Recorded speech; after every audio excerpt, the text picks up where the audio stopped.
Ibu bapak, saudari-saudara yang terkasih, selamat sore. Shalom, berkah dalem. Biasanya Yesus mengawali penampakannya dengan sapaan-sapaan seperti itu, damai bagimu. Tetapi hari ini Yesus mengawali penampakannya dengan perkataan, hai anak-anak, apakah kamu punya ikan? Sungguh berbeda dengan penampakan-penampakan sebelumnya. Injil hari ini juga berbeda dengan Injil minggu lalu, ketika Thomas meminta tanda agar Thomas percaya kepada kebangkitan Tuhan. Tetapi hari ini Tuhan sendiri memberikan tanda tanpa diminta. Ibu bapak, saudari-saudara yang terkasih, mengapa sebenarnya manusia itu butuh tanda untuk percaya, butuh bukti, butuh sesuatu yang kelihatan, sesuatu yang bisa diraba, bisa disentuh. Selama manusia masih terikat dengan daging, dengan panca indera ini, manusia memang membutuhkan tanda-tanda untuk bisa beriman. Dan gereja Katolik, gereja yang didirikan oleh Tuhan Yesus sendiri, sangat sadar akan hal ini. Maka para saudara, mulai Anda sudah masuk ke dalam gereja ini, Anda sudah bisa melihat, menyentuh dan merasakan banyak tanda. Mulai masuk Anda sudah mencelupkan tangan ke air suci, sudah bisa melihat tanda Allah. Kemudian di kiri dan kanan Anda menyaksikan jalan salib. Lalu kemudian di depan Anda juga melihat salib Yesus sendiri. Dan bahkan di dalam gereja Katolik, gereja melengkapi tanda-tanda Tuhan yang kelihatan dengan sakramen-sakramennya. Sakramen pengampunan dosa. Ketika Anda meminta pengampunan dari Tuhan, Anda sendiri bisa mendengar dengan telinga Anda sendiri bagaimana Tuhan mengampuni dosa Anda dari mulut seorang imam. Anda bisa mendengarnya sendiri. Dan bahkan dalam gereja Katolik, Tuhan tidak hanya menyediakan tanda, Ia sendiri hadir di sini. Ia hadir di sana, ibu bapak, saudari-saudara. Ia sungguh hadir di sana, di dalam tabernakel yang suci. Ia tidak hanya menyediakan tanda, Ia sungguh hadir di sini. Ibu bapak, saudari-saudara yang terkasih, masalahnya adalah ketika Tuhan sudah memberikan begitu banyak tanda untuk kita, apakah kita mengenali tanda-tanda yang diberikan oleh Tuhan kepada kita? Kalau kita belajar dari para rasul sendiri, ternyata mengenali tanda itu tidak mudah sama sekali. Kita lihat dalam bacaan pada hari ini, bacaan Injil. Ketika hari mulai siang, Yesus berdiri di pantai, akan tetapi murid-murid itu tidak tahu bahwa itu adalah Yesus. Yesus menampakkan diri di siang bolong.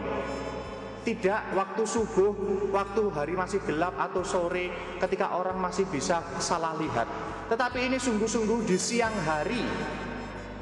Dan orang sudah juga tidak mungkin salah lihat lagi.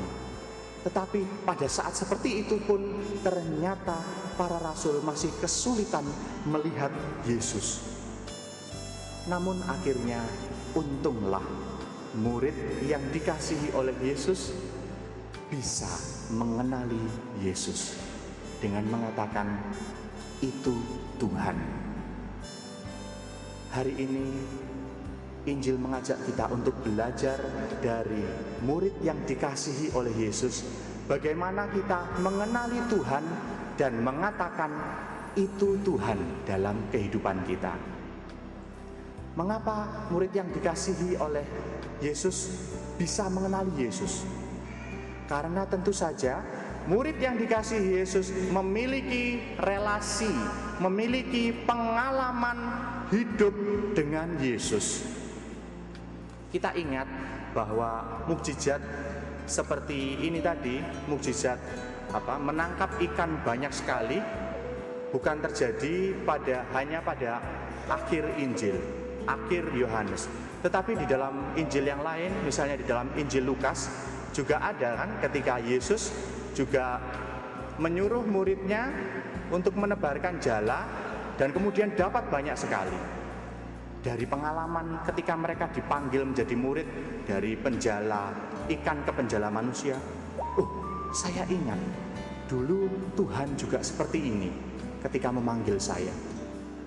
Kita ingat juga peristiwa ketika 2 orang di Emmaus sudah berjalan begitu lama dengan Yesus, tetapi tidak sadar bahwa kemudian mereka berjalan dengan Yesus sendiri yang sudah bangkit. Tetapi kemudian setelah Yesus memecah roti, mereka sadar bahwa itu Tuhan. Lalu kemudian mereka juga saling berkata satu dengan yang lain, bukankah tadi itu juga ketika ia menjelaskan Injil, hati kita juga berkobar-kobar.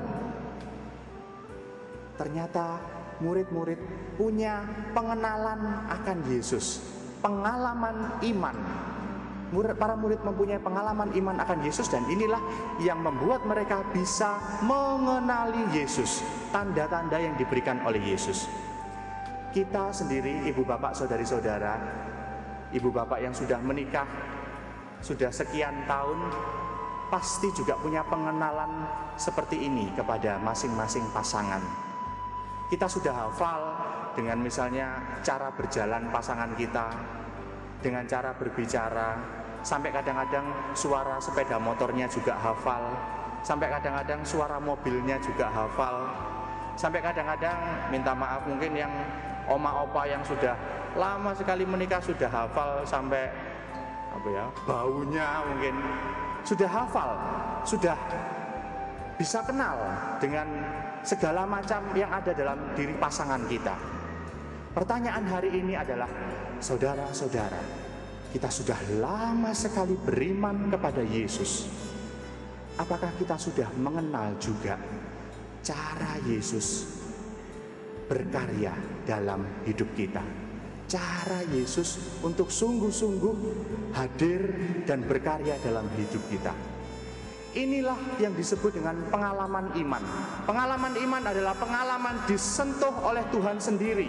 Pengalaman sungguh Tuhan secara pribadi menyentuh saya.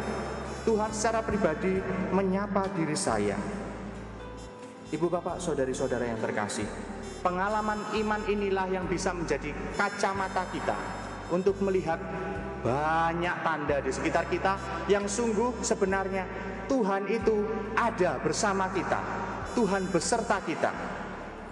Jangan sampai kita itu seperti ikan di laut. Ada seekor ikan kecil yang suatu kali bertanya kepada ibunya, "Bu, laut itu apa sih?"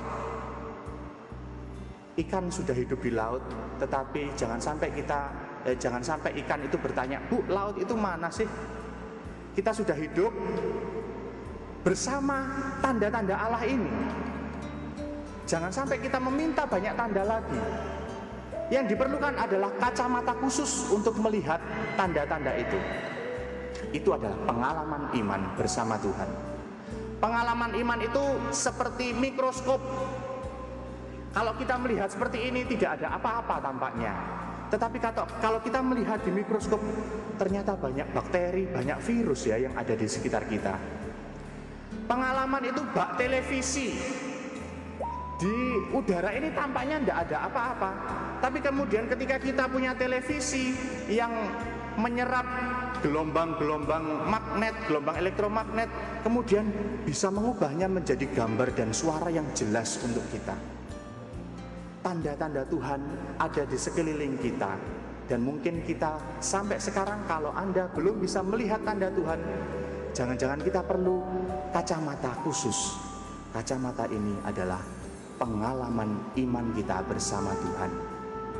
Mari ibu bapak, saudari-saudara yang terkasih, kita merenungkan dengan sungguh-sungguh bagaimana pengalaman iman kita bersama Tuhan, dan kita jadikan itu sebagai kacamata kita dalam melihat tanda-tanda Tuhan. Berkat Allah menyertai kita semua. Amin.